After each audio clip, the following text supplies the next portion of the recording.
I can hear something calling. It's calling me every day. If taking a chance is a crime, then I've got hell to pay. I've been walking the streets in my mind, trying to find a new day. Keep on searching until I will find, until I find a new way. I'm gonna say something, I hope you don't mind. It's time to rearrange. I walk round in circles, I'm going nowhere. It's time to make a change. Hi everyone, thanks for tuning in. I am your host, Charles Wallace, and welcome to the Bare Essentials podcast. As we continue on our journey to build a stronger community, I'm very excited to share with you all the Kindness Alliance, which is a unique free of charge advertising initiative looking to support businesses that share in our core values. Each episode will look to spotlight a different member, celebrating their contributions and dedication to kindness. Would you like to get involved? Just visit the Kindness Alliance section on our website, www.thebareessentialspodcast.com, or just send me a message. And now, a huge thank you to this week's Kindness Alliance member. Welcome to Family Farms, where our culinary journey is woven with passion, dedication, and a commitment to crafting the finest bacon-wrapped chicken, a timeless delicacy that has tantalized the taste buds since 1974. At Family Farms, we're more than just a traditional name. We've evolved into purveyors of gourmet delights. Join us on this flavorful adventure, where every bite tells a story of tradition, quality, and the enduring spirit of Family Farms. Hey, Daniel, how's it going, man? Thanks for joining me today. I appreciate it. Yeah, Charles, thank you so much for having me. It's definitely been a long time coming, coming through LinkedIn and then seeing your work and all the connections. I was like, one day I will be on his podcast. So thanks for having me.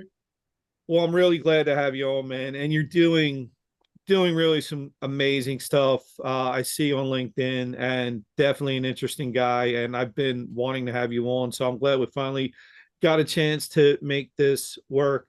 I know we have a lot of connections, I'll say, in common, but for those that maybe we don't share, how about we start with you with a brief introduction of yourself? Yeah, for sure. So my name is Daniel Intorella. I'm a virtual health and wellness coach, leading executives to a fit body and mind. And how I stumbled into LinkedIn was by leaving a corporate position, which I thought was going to be my next big step in life. And after 5 weeks, it was not my big step in life. And I was like, you know what? Looked at LinkedIn a little bit and was dabbling a little bit. And then it just kind of steamrolled and turned to what it is now. My LinkedIn just kind of sat there dead for 3 years plus. I mean, I just never did anything with that. I was working 2 jobs and, I think it's one thing people don't know. I have 2 different careers that I juggle. But after I left Group Fitness, stepped into another corporate position, and then I kind of stumbled into LinkedIn and have gone full tilt into that. So, Well, definitely looks like you're having a lot of success on LinkedIn. I'm really appreciative of some of your work that I see when you put your videos up, as far as a lot of the stretching type, the mobility type things. I really enjoy that, and I've gotten a lot out of that. A lot of guys I have on, we talk about, their corporate job. I feel like it takes some people, longer. They may be stuck longer. How did you get, I'll say, unstuck sooner? What led to that? I think for me, it was time in my life. Like if I would have done that career. So I don't, it's kind of weird. I've never been your typical personal trainer. Like I never lived that life, like hustling from, this place to meeting this client, to go to this job, to, booking that client, to have that client cancel on you, then your day opens up. I've always had a 9 to 5. I've been in the food industry for 20 plus years. So the personal training was a nighttime gig. That was like something I just did. I've always been athletic, into fitness, into health. And at some point in my life, I was like seeing people around me doing these things. I'm like, well, when am I going to like pull the trigger, basically get off the pot and do something? So that's when I finally got my certification. And had my full time in the morning, taking care of my horses in the afternoon. But then basically getting home and then having to drive over, to the town to start to do personal training because that was my passion. That's what I wanted to do. I told myself when I'm 40, I would like to exit out of the retail W-2 world. I'm still in, but I've made a lot of different moves within that. Head trainer being on the position, being on the table for me, just had to check all the boxes because of my kidney disease. I couldn't just jump. I'm not 20, I'm not 30. But I knew at some point this is going to happen. So I'm going to keep chipping away, and eventually this is going to take. So when I got to that corporate position, about still doing my full time work as well, but then having to get to a place and be up for that 4 to 8 and work the gym, try to get clients. I knew very quickly that it was not going to be for me. It would have been for me 15 years ago in a different life. But I was like, you know what? I just pulled the plug. So I guess I saw the inevitable and I'm not going to get burned out. And I was really at the edge of it. So me pulling the plug on that literally led me to looking into LinkedIn a little bit and it completely changed the trajectory of honestly my life because I wasn't even looking at LinkedIn. And now within a year, what I've done with it, the people, the connections here right now, things are all starting to percolate and come together, so to speak. I don't you kind of mentioned it. I did want to talk about it. You mentioned your kidney disease. Can we talk about that a little bit? Because I think Totally. one of the things I know you mentioned it on LinkedIn and I seen it and I was like, it struck me a little bit because I think at least me, when I hear about people with kidney disease, I had an uncle who had kidney disease and you definitely don't fit the model of that typical person from when I was younger and I would hear kidney disease. You're very vibrant, active and doing a lot of things. So could we talk about that a little bit? Yeah, totally. So yeah, I was diagnosed when I was 21 with 42% EGFR, which is the filtration rate of your kidneys. So basically that number tells you, hey, your kidneys function at this level. Um, and it was a journey because I was seeing a dermatologist for my skin because I had severe acne growing up. So I was on a heavy duty antibiotic Accutane, and when you're on that, you do mostly blood work. So I think at the third month in, the doctor at the time seeing that was like, if you were my son, I would have you seeing a urologist. And we were like, huh? So it was just kind of a out of the blue sky. And then I saw a dermatologist, was doing tests for about a year back home in Michigan. Um, but it was kind of limited. So I had to go to Rochester, Minnesota, Mayo Clinic, and that's where they did more rigorous testing for about 2 or 3 days. Came back at the end of all that. It was congenital. It was deemed congenital, also neurogenic bladder with kidney disease. Um, so from that point, on top of that, there's also self-catheterization. So I don't really delve into too much, but because with the kidney disease, I also have the neurogenic bladder. So basically, that does not void completely out. And they think possibly after years and years of that happening, that is what caused probably my kidneys to work harder than they had to, not knowing it, unfortunately. But yeah, so fast forward 20 years later, now I'll be 42 in a few days, and my kidney function is anywhere from 20 to 23%. So that number fluctuates a little bit, just like your body weight. Every morning, it doesn't really curb too much. So with that, I literally just last week, one of my posts was I got moved to the inactive list because my kidney function is still well enough where it's not to be on the kidney wait list, which is it's good. My kidneys are still fighting, still hanging in. They're still stable, which I'm grateful for. But it's attributed to lifestyle. I've always been on the edge of like healthier lifestyle, living, eating. Of course, I eat anything and everything for the most part, but I really keep it super tight, especially with kidney disease. There's just so many things that you have to monitor, like just think for potassium, your electrolytes. But potassium with somebody who has kidney disease can be deadly because if the potassium floating around in your blood goes too high, it sends you into hyperkalemia, which is cardiac arrest, and you can die.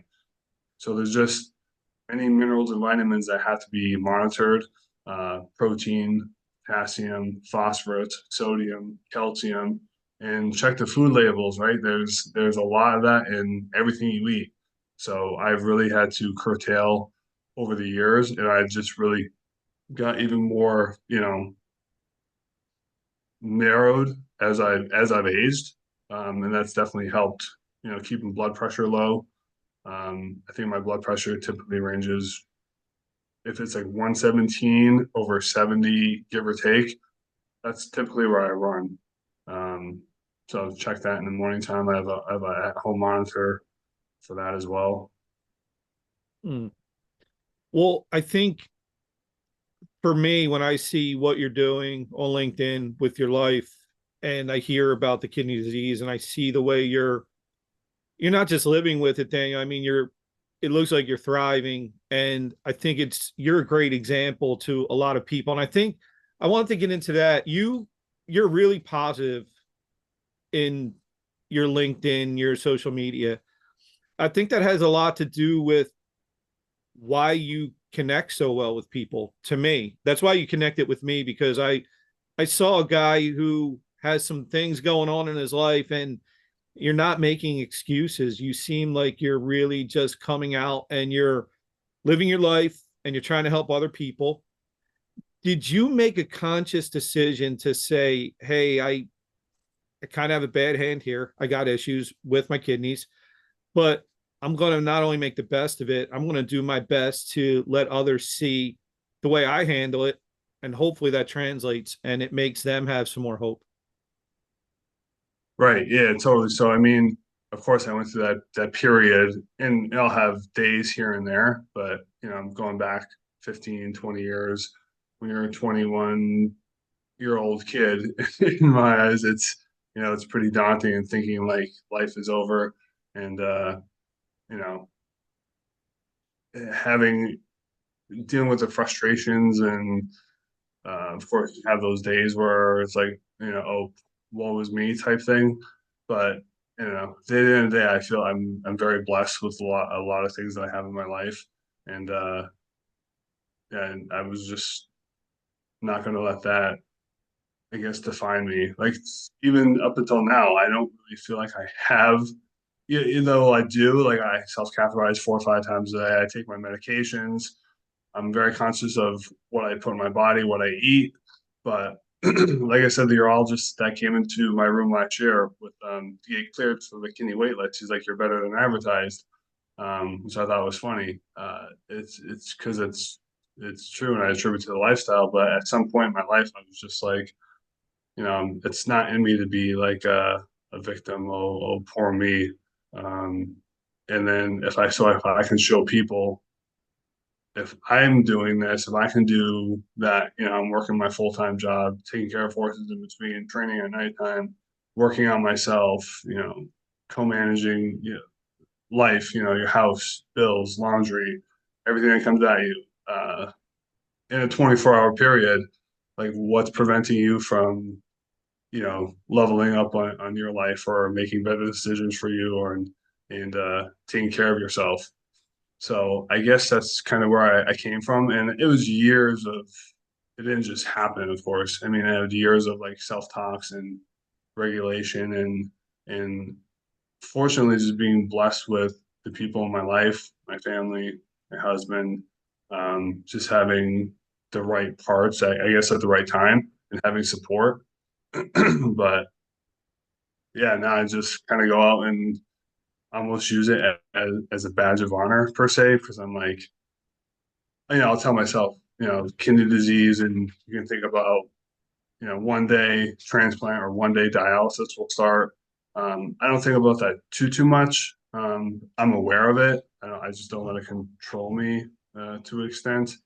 But also, like, it's giving me a perspective on life. Like, life is very short, it's very fleeting, and you're going to spend your entire life in that victimhood mentality. And then a year goes by, 2 years, 5 years, and it's like you haven't done anything and you only get one life. So that's kind of where I get that, I guess, that edge, that spark, because it's giving me a perspective early in life to not waste time, because you don't get a year back. You know, you got today, and then tomorrow something may happen. So got to take advantage.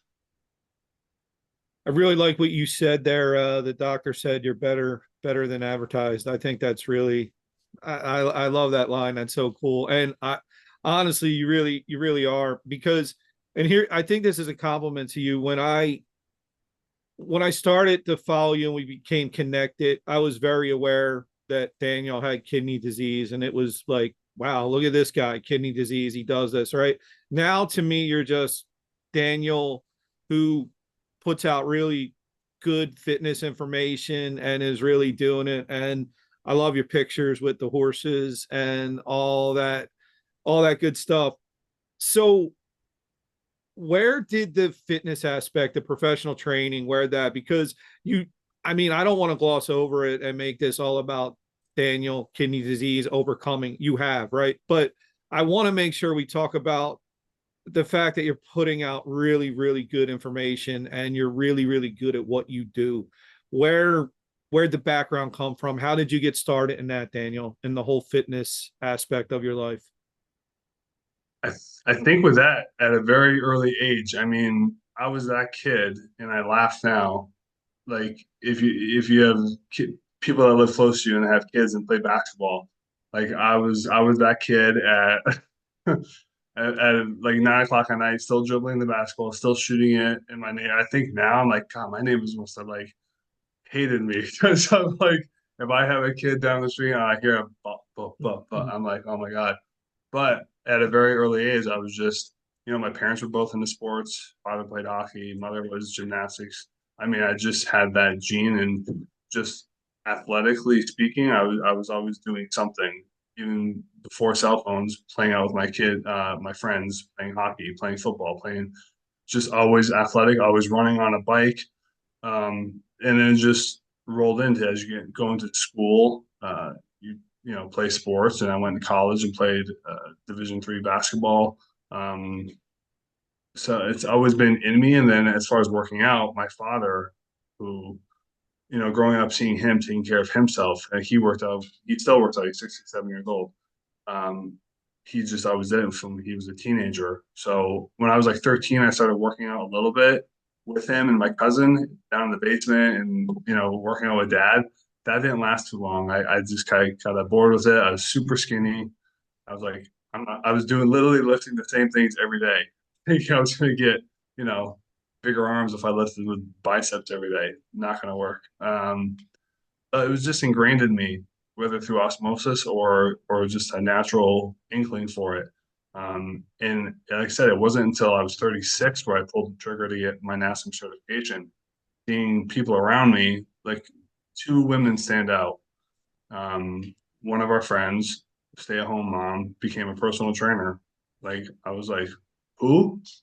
Like, it didn't, to me, they didn't even know like what anything was. So that was like a little jolt. I'm like, okay, Dan, why are you not doing anything yet? And then a friend of ours down the street, she's in her mid 40s and went back to medical school, became a doctor. She actually left the country that's where she got accepted. And I was like, wow, look at her going to medical school, like 45 years old. I'm like, Dan, when are you going to stop talking about it and be about it? So that's when I decided to get my NASM certification, and started working with F45 shortly thereafter. Was there for 3 years with two different franchises. Then I moved on to Lifetime for a very short blip on the radar, and then came to LinkedIn, basically. the short end of it. I like that. You said, stop talking about it, be about it. That's another really, that's a good philosophy to have. And I think more people need to do that. I think too many of us are guilty of, we wait around, we watch others, and it kind of all just passes us by before we know it, Daniel. And the next thing you know, we're at an age where we think it becomes even harder, you know.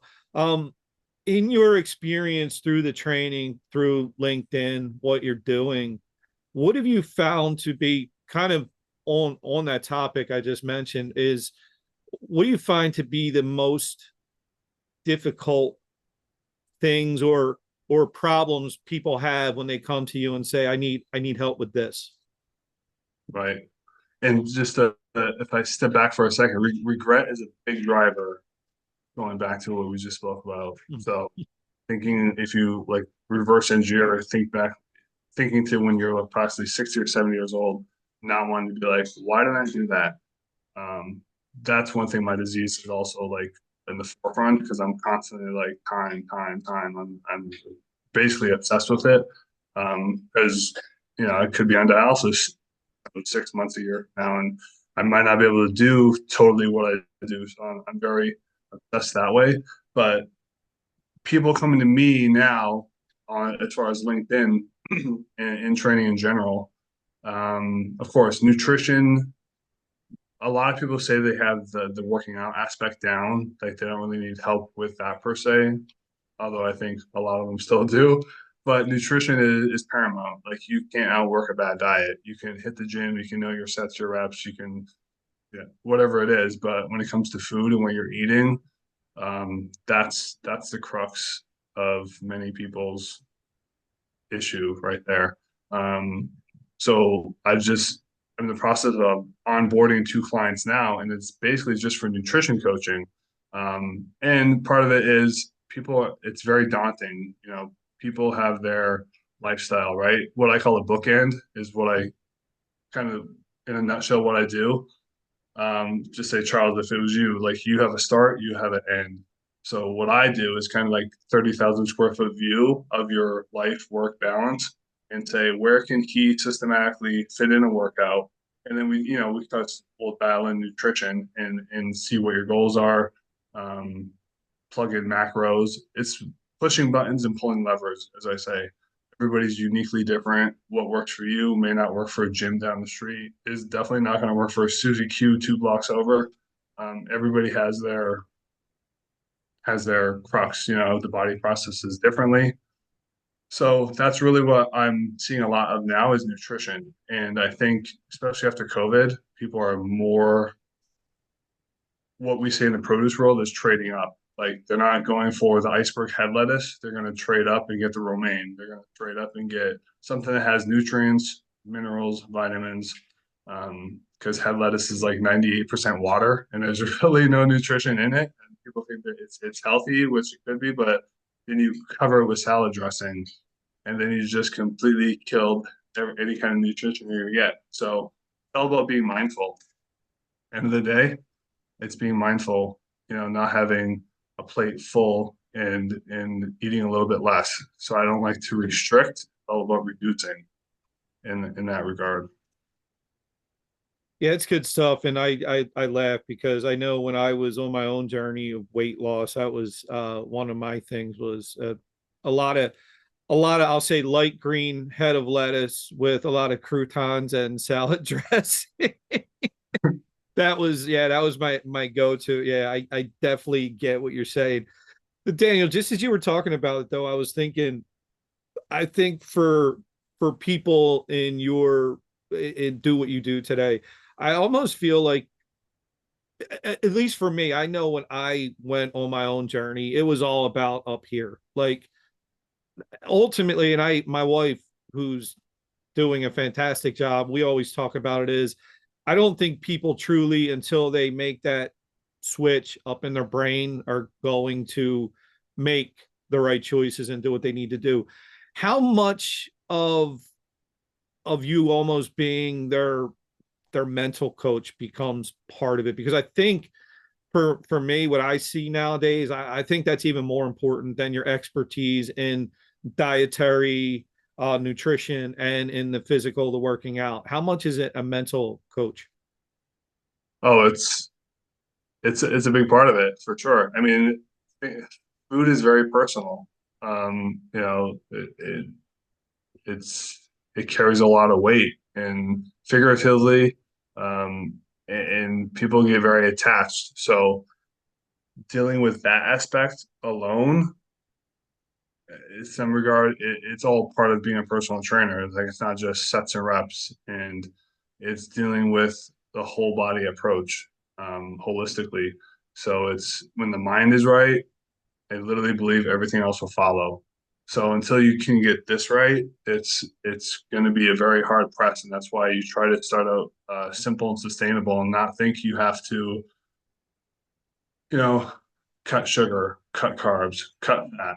I mean, people are already hesitant to do something because people get very complacent and comfortable in their life, and you know they don't want to like sway too much. So you start with one thing: up your water.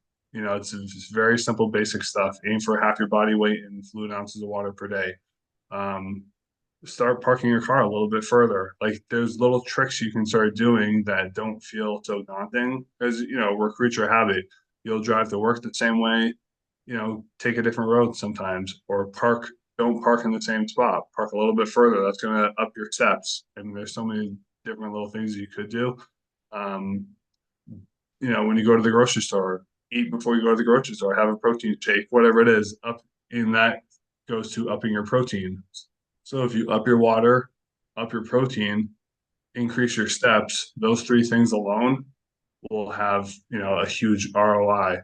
And it doesn't seem so daunting to do that because you start bringing a bottle of water with you, even if it's one of those mini 16-ounce bottles of water. That could be more water than somebody has drank, you know, throughout the day. Water seems to be a thing people forget to drink or just don't drink enough of. Um, I never had that issue. I'm like an elephant. I think just the other day I bought one of those 3 liters of Poland Springs, and within 3 hours it was gone. That's 100 ounces right there.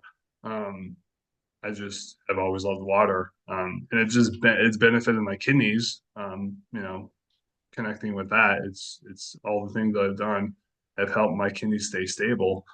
Um, and you know not take things for granted as well, because that's why I preach about a lot on LinkedIn too. Like your health is your wealth, and you can have all these like kitschy uh, little sayings, but they hold true.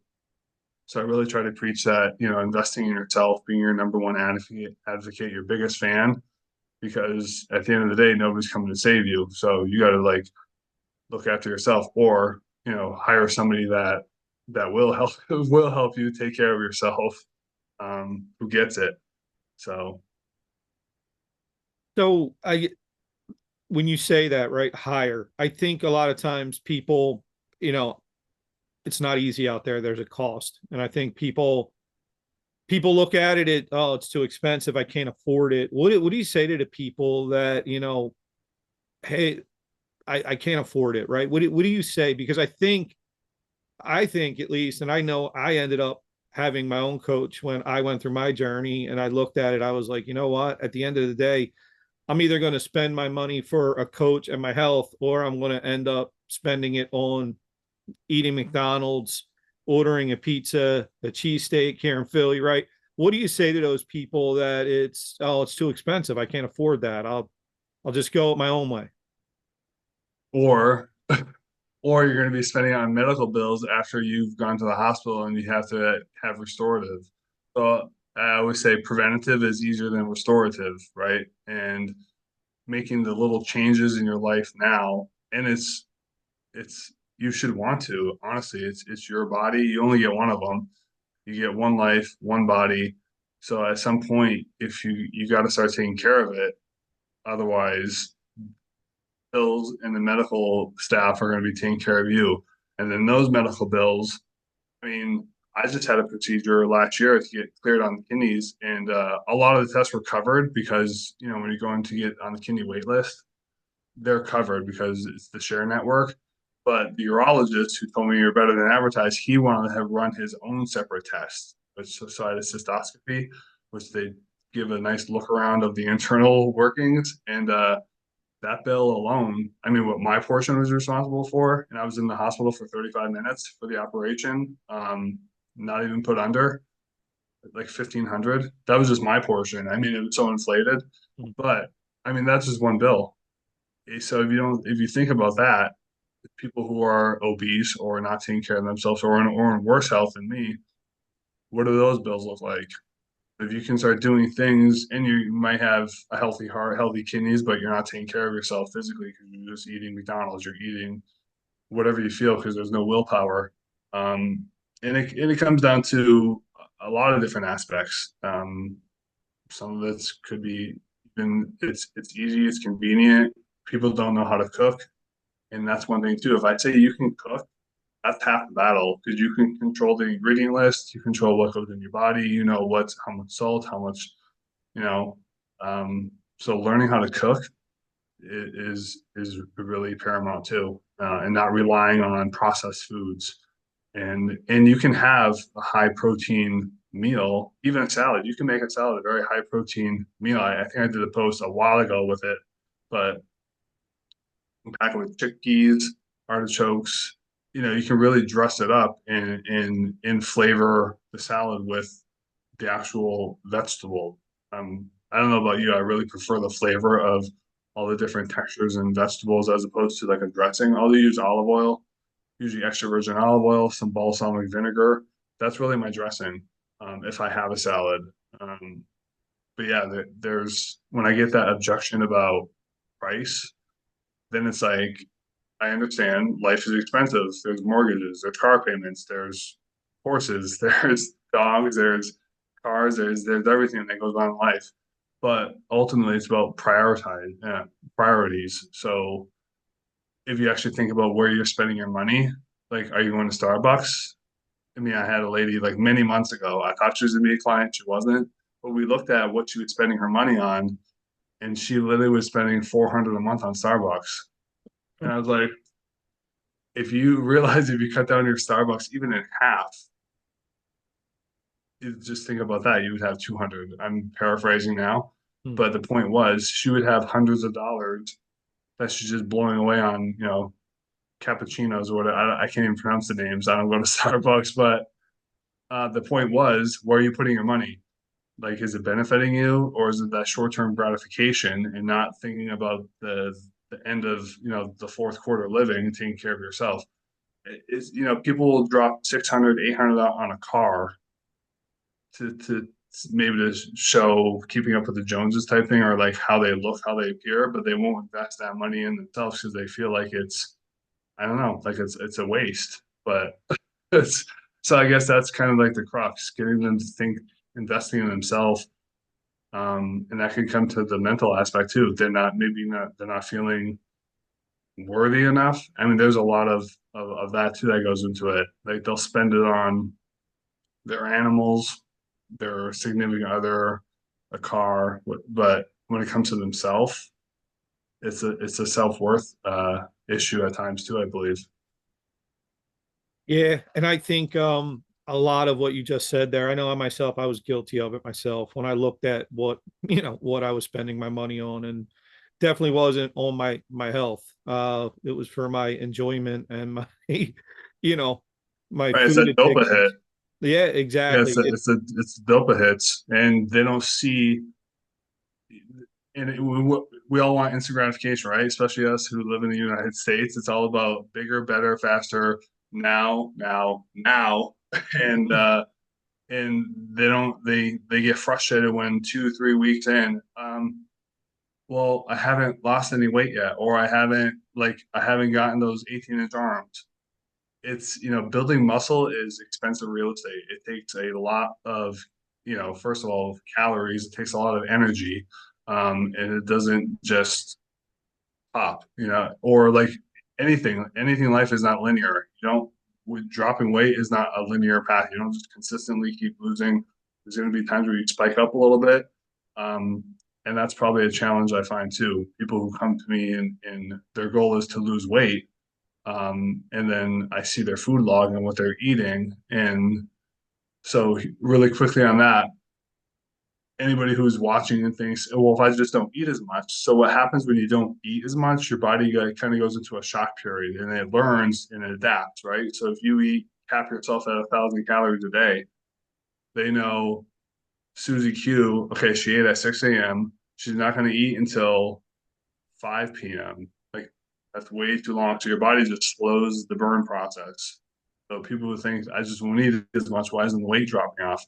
Because you're basically starving yourself and your body knows it regulates.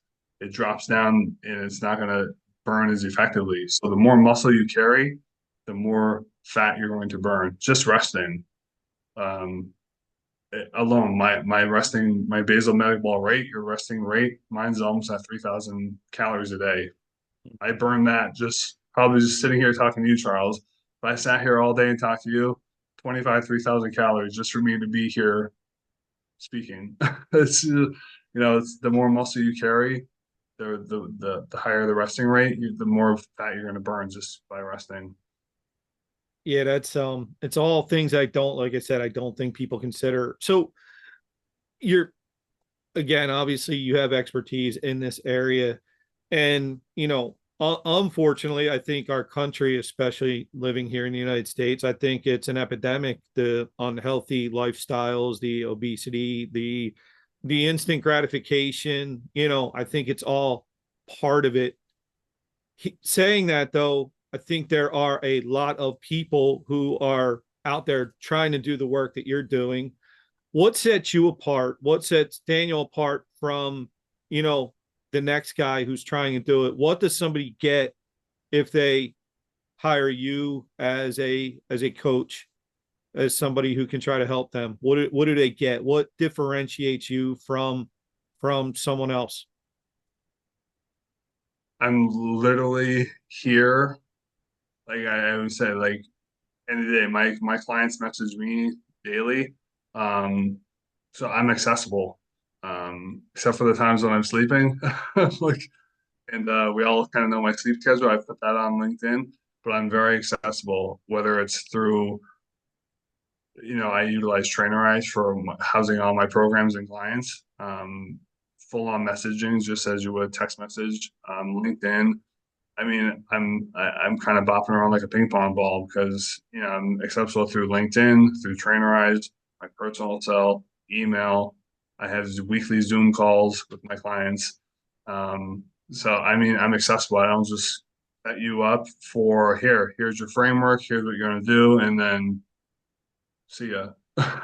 Hmm. I'm literally here. So I mean, they reach out to me whenever. If you have a question, a picture, my clients send me stuff, throughout the day. Like a random picture. I have clients that travel, and when they get to the gym, the hotel gym, we all know how those can be sometimes.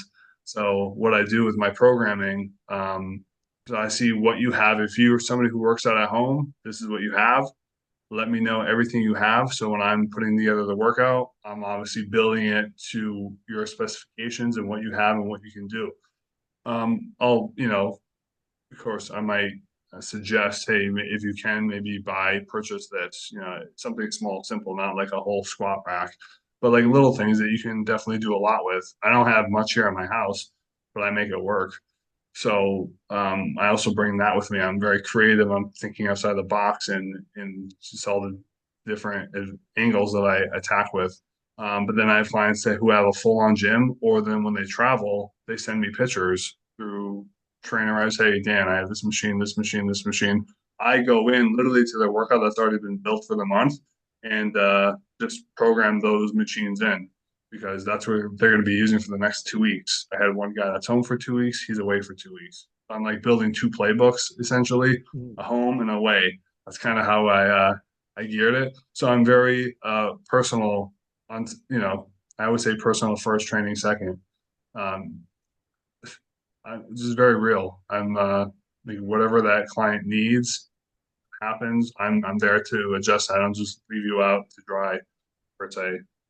Um, So I guess that's one big thing. So I know I've had a few clients come to me from other trainers, and they just felt kind of alone, like no really touch point base. It's kind of like you got the program, do your thing, pay me on the 15th or the or whatever it is. You know what I mean? But I'm here. This is what I want to be my full time. It's my side hustle now, but I'm working so hard to make it my front hustle. So I'm all in as much as I can be right now, with the full time. But yeah, I want this to work for you as much as I want it to work for me. So I'm here. Well, that definitely comes that definitely comes across, Daniel, the personal aspect of it. And I mean, I just always got the impression that you give a damn and that you care. Um, Knowing that, has there been anything that you could point to as far as a client or two that's really had an impact on you and it said, you know what, this is why I'm here. This is why I do this. Yeah, I mean, I appreciate the words too. I'm glad it comes across on LinkedIn as what you just said. That means a lot to me too. Um, but I had a client who's no longer with me, and that's the thing too. I'm getting used to having clients leave. But another personal trainer friend of mine out there, like when you're a great coach, when you show your client the way per se, um, they should be able to leave and then do things on their own. But there's always it's a revolving door, right? There's always people coming in. There's always people going to be leaving. So that was kind of a nuance for me. But I had a client, 65-year-old, came to me, had hip replacement surgery a year prior, and it was lacking mobility, steps, mobility, flexibility. So his goal, and I didn't know this initially, we just were plugging in like a lot of mobility because he would see my stuff and like, this is the guy I need. He's all about mobility, flexibility. Um, I didn't know this initially, but he was always having to use a shoehorn to put his shoes on and pre-tie his shoes. So I already have the shoes pre-tied, use the shoehorn to get them on. So after about a month and a half, I'd say, I don't know, 5 or 6 weeks, he messaged me. It was actually one of my posts. He said, I was able to put my shoe on without a shoehorn. I was like, it's just everybody has their goals, right? And to somebody that might sound ridiculous, but that impacts his life profoundly because he didn't need an object to help him put a shoe on, and then he was able to do that without the shoehorn, and now he can put his shoes on without having to pre-tie them. So I mean, that was like, wow, that was like 6 weeks, and then I think 7 or 8 weeks, then he can actually bend enough down to put his shoes on and then tie his shoes and then go. Like we take that for granted. Like honestly, I leave most of my shoes tied and I just kick them off and I put them back on. But you think about it, like everybody has their process. Like for me, I know I have to travel with catheters because I can't fully empty. That's one of my life, cruxes. But it's just part of life. It's part of what I have to do. With him, he's had to physically have his shoes pre-tied and then put a shoehorn. Now he can just normally put his shoes on, tie shoes, and out the door. So it's like life-changing moments like that make you like say like wow, like impact that's going beyond and like why you get into it, creating positive impact in people's lives. Yeah, and again, that's what resonates with me about you is the authenticity and just the care. And I think that's going to help you continue to have success and go a long way. And I think that is your differentiator. And I mean, not that others don't care, but I mean, I don't know, there's just something about you that really stands out to me. And I think that's why we definitely connected on LinkedIn. You're the type of person I like to fill my circle with, and I really enjoy following what you're doing. I wanted to end with this. I like to ask this kind of question at the end, but when you think of your life, what you've been through, what you go through, and how that all translates now, where do you see yourself, and how do you see yourself navigating these next 10 to 15 years of life? And when you're there and you look back, what do you hope to have accomplished? So I mean, I would hope if I could just snap my fingers, honestly, doing this full time. Um, just a year on LinkedIn alone. And it's crazy when I was getting into LinkedIn, they all say, you know, this is can it really happen on LinkedIn? Can you really be this entrepreneur and make things work and be successful at it? And I was like telling myself the self belief of like, gotta keep showing up, gotta keep showing up, gotta keep showing up, putting in the work, putting in the work. And I'm starting to see everything come together now. So I would hope in, 5 years, 10 years that I'm fully, you know, remote virtual training, coaching people, having clients, creating impact. I'm also open to, who knows, you can meet people every day that can change your life. Um, so you never know where that's going to take you. Um, I just look at this as, being grateful to have the opportunity to reach people, and if that helps them make a shift in their life, whether it's just starting to exercise a little bit more, um, you know, that's great because I already feel, super blessed in my life with what I have. Um, so I'm not looking to be you know, to me, money buys freedom. Um, so I don't look at this as it was never a quick rich scheme. Like if you're getting into personal training to think, just to make the money aspect of it, that's transactional. That's really not going to last too long. And people see that, right? It's all energy. That's why you and I connected well. Going back to what you said a little bit earlier, it's all energy. So how do you separate? When I was a person coming to LinkedIn as a personal trainer, I was like, how am I going to separate from every personal trainer that I'm seeing out here or just in social media in general? My kidney disease is what kind of came as a pillar. So I'm like, they can talk about it if they wanted to. If you were a personal trainer, you could talk about it, but is that going to last? It's not your passion. It's not really your interest because it doesn't affect you. So I don't, I live it. So I can speak to it a bit differently than anybody out there can, unless you have it yourself. So that was like my big separator coming into it. Um, and I'm just real. Like I don't really pull any punches. And some of my posts earlier were when I was in it first in LinkedIn were more kind of cutting edge, and my Serenity Sunday posts were my way of kind of taking you and shaking you a little bit and like wanting you to wake up and like realize like life is going on. And if you're just going to like sit back and coast, like that's kind of a sad life. You only go around once, and if you come back, you might come back as a plant. So, and then just being human is a pretty awesome experience. So taking advantage of that and not just letting days go by where you're not, living. Well, I'll tell you what, hopefully if you come back as a plant, not as my plant, because you won't last long. Because my family always laughs. They tell me I kill plants easy. Anyway, no, Get bamboo. In all seriousness, man, you're doing great work. I enjoy your LinkedIn content, and I'm glad that I like to see guys like you or men and women like you out there having success because I tell some of the people in my more inner circle, some of the things that we do. I like to say this, Daniel, is stay true to the mission and the mission stays true. And I really think that's something that you emulate and you're doing a really, really fantastic job of it. So, obviously LinkedIn, people can connect with you. Are there other ways people can connect with you if they don't have LinkedIn? Kind of what I'm looking at now. Not really. I mean, my website, fuelandfortitude.com.